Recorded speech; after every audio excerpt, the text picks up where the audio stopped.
Hello, ഇന്ന് നമ്മൾ ഉണ്ടാക്കാൻ പോകുന്നത് അടിപൊളി ഒരു കിഴങ്ങ് കറിയാണേ.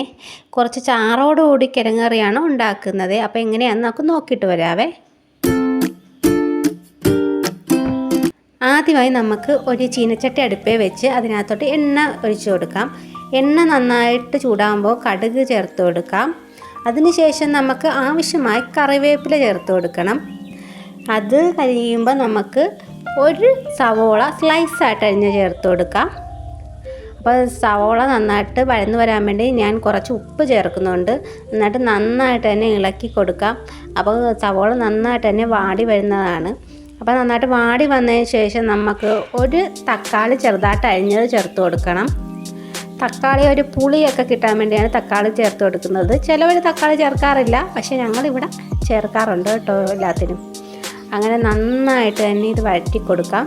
അടുത്തതായി നമുക്ക് അരിഞ്ഞു വെച്ചിരിക്കുന്ന കിഴങ്ങ് ചേർത്ത് കൊടുക്കാം. കിഴങ്ങ് നന്നായിട്ട് തന്നെ മിക്സ് ചെയ്ത് കൊടുക്കണം.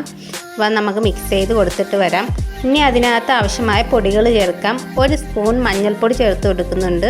ഒരു സ്പൂൺ മുളക് പൊടിയാണ് ചേർത്ത് കൊടുക്കുന്നത്. എരിവുള്ള മുളക് പൊടിയാണ്. പിന്നെ 1/2 ടീസ്പൂൺ നമുക്ക് മല്ലിപ്പൊടി ചേർത്ത് കൊടുക്കാം. ആവശ്യമുണ്ടെങ്കിൽ മാത്രം മതി.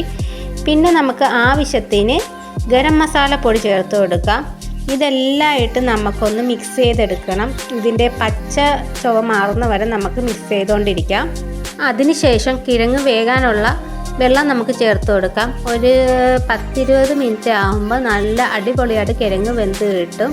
ഇതിനകത്ത് 2-3 അല്ലി വെളുത്തുള്ളി അരിഞ്ഞതും കൂടെ ചേർത്ത് കൊടുക്കണേ. തുടക്കത്തിലാണ് ചേർത്ത് കൊടുക്കേണ്ടത്, ഞാൻ വിട്ടുപോയി. അതാണ് ഇപ്പം ചേർത്ത് കൊടുക്കുന്നത്. അങ്ങനെ നമ്മൾ വെളുത്തുള്ളിയൊക്കെ ചേർത്ത് നന്നായിട്ട് തിളച്ച് വന്നുണ്ട്. അപ്പം നമുക്ക് കുറച്ച് നേരം വെയിറ്റ് ചെയ്യാം. അപ്പോൾ നമ്മൾ അടിപൊളി കിഴങ്ങ് കറി റെഡിയായിട്ടുണ്ട്. നിങ്ങളെല്ലാവരും ഒന്ന് ട്രൈ ചെയ്ത് നോക്കണം. വീഡിയോ ഇഷ്ടപ്പെട്ടെങ്കിൽ ലൈക്ക് ചെയ്യാനും ഷെയർ ചെയ്യാനും സബ്സ്ക്രൈബ് ചെയ്യാനും മറക്കരുത്. Okay, thank you.